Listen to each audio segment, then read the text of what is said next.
안녕하세요. 즐거운 순간 박태선입니다. 오늘 리뷰할 책은 바람이 머무는 동안에 이건데요. 이거는 추모사들을 모은 거예요. 일단 내용을 보겠습니다. 좀 늦게 넘어가네요. 일단 칠순 아들의 어머니 추모하는 내용이 제 관심을 끌었고요. 저는 아직 칠순은 아닙니다만, 그리고 장례 절차가 뭔지, 그리고 실제로 장지를 정하는 게 요즘 보통 90%가 화장을 하죠. 근데 매장은 가능은 한데 3,000원밖에 안 되고, 그 다음엔 화장을 또 해야 돼요.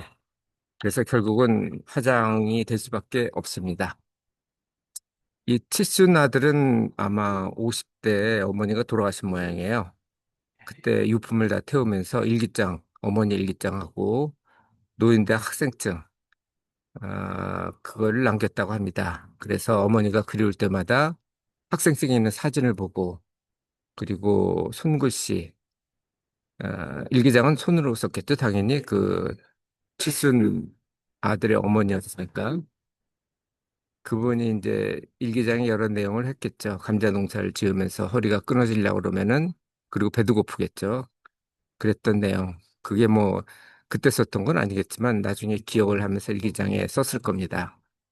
그리고 자취방에 이 친구가 뭐 농촌 출신이겠죠. 아니 친구는 아니겠죠. 제 선배시지만 어쨌든 농촌 출신이셨을 텐데 인근 도시에 고등학교든 중학교든 가면 자취방에 어머니가 쌀과 김치 뭐 이런 걸 그 무거운 것을 멀리 그때는 자가용도 없었겠죠. 뭐 버스나 걸어서 이렇게 이동을 했던 그 기억을 여기 썼었습니다.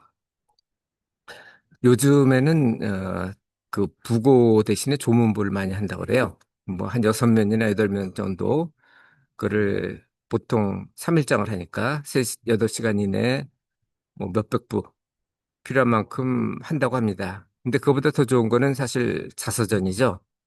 그래서 저도 2018년도에 자서전을 써봤습니다. 써보고 아직 뭐 죽으려면 시간이 좀 있긴 하지만 그리고 작년에 저희 어머니 자서전을 써드렸어요. 매년 연등을 올린 이유에서 지금 구글에서 검색을 하시면 나옵니다. 오해영 자서전 이런 식으로. 그래서 어머니의 기억들 이런 걸 남겨드렸고 뭐 어머니가 지금 80대니까 언젠간 돌아가시겠죠. 저보다 먼저 돌아가셔야 되겠죠. 그리고 제가 먼저 죽으면 그건 더 큰 불효가 되니까. 그러면 조문부를 할 건지 아니면 이 책을 비치를 할 건지 그거는 좀 생각하고 있습니다. 장례 절차는 보통 3일장으로 하죠.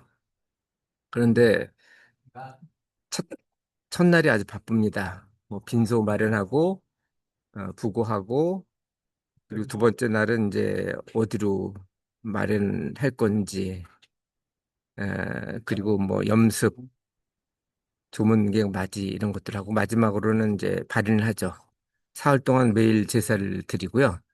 마지막 날 제사를 드리자마자 바로 발인을 합니다. 근데 이 장례식은 우리 여러 가지 그 행사들 있잖아요. 중요한 게 돌잔치, 회갑잔치, 결혼식, 예전에는 성인식 같은 것도 있었습니다. 근데 전부 본인이 참석을 하죠. 하지만 장례식은 본인이 안 와요. 그래서 이거를 본인이 참석하게 하려면 사전 장례식, 이걸 영어로는 리빙 퓨너럴이라고 그러는데요.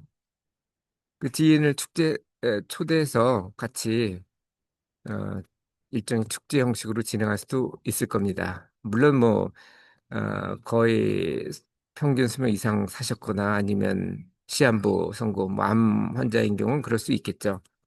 그렇게 하는 게 더 좋을 것 같고요. 장례식보다는. 우리가 하는 장례식은 주인공이 없는 행사죠. 이거는 어찌 보면 자녀들이 부채를 청산하는 측면에서 한다고 볼 수 있고요.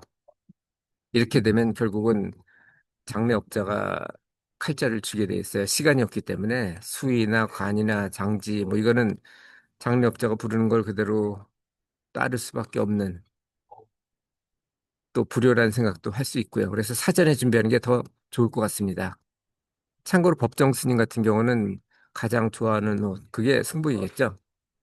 그리고 관 대신에 들 것으로 해주기를 장례 절차 없이 해주기를 바랬는데 이 장례식은 원래 산자를 위한 거기 때문에 장례 절차는 했고 다만 승복에 수의는 별도로 마련하지 않고 들 것으로 했다고 합니다. 어차피 불교에서는 화장을 하니까 다 타잖아요. 우리도 뭐 90%가 화장을 하죠, 사실은. 자, 장지인데요. 장지는 매장은 30년 허가밖에 안 됩니다. 1회 연장해서도 60년인데 결국은 1회든 2회든 해서 나중에는 화장을 해야 돼요. 그래서 어, 납골당이 하든 자연장을 하든 하는데 자연장이 요즘은 더 낫죠. 납골당은 좀 그렇고 봉안당이라고 그러죠. 이거를 미리 준비를 하려면은 수목장이나 잔디장, 평장묘 이런 걸 할 수 있는데 이 개인 묘지 같은 경우 30일 내 신고하면 돼요. 하지만 가족묘지 같은 경우는 그 가족이 다 쓸 수 있죠. 8대조부터 8대 손까지. 그러니까 16대에 걸쳐서 인척, 사촌 이내의 인척, 팔촌 이내의 친척 또 전부 쓸 수 있습니다. 이거는 근데 설치 허가를 받아야 되고 크기 제한이 있어요. 100평방미터인가요? 30평 정도 이내죠. 개인은 그거보다 이제 3분의 1 정도고요. 이런 걸 하려면 지적도나 평면도, 소유자 사용 승낙서가 있는데 이 소유자 사용 승낙서는 예를 들어서 선산이 있다면 뭐 본인이 가지고 있는 거니까 필요가 없고 그렇지 않다면은 임차 계약을 하든 뭐 이런 형태를 해야 되겠죠. 그보다는 임지를 좋은 곳에 미리 마련하는 게 좋지 않나 생각을 하는데 그래서 저는 가족묘를 한번 마련해보고 괜찮으면 분양 사업을 해볼까 하는 생각도 하고 있습니다. 자, 이 내용은 제가 다음 카페 2463번에 정리를 했고요. 이 책은 서울시에서 한 거라 무료예요. 전자책 무료로 받을 수 있으니까 한번 읽어보시면 도움이 될 것 같습니다. 이상 오늘도 즐거운 순간 박德승이었습니다. 감사합니다.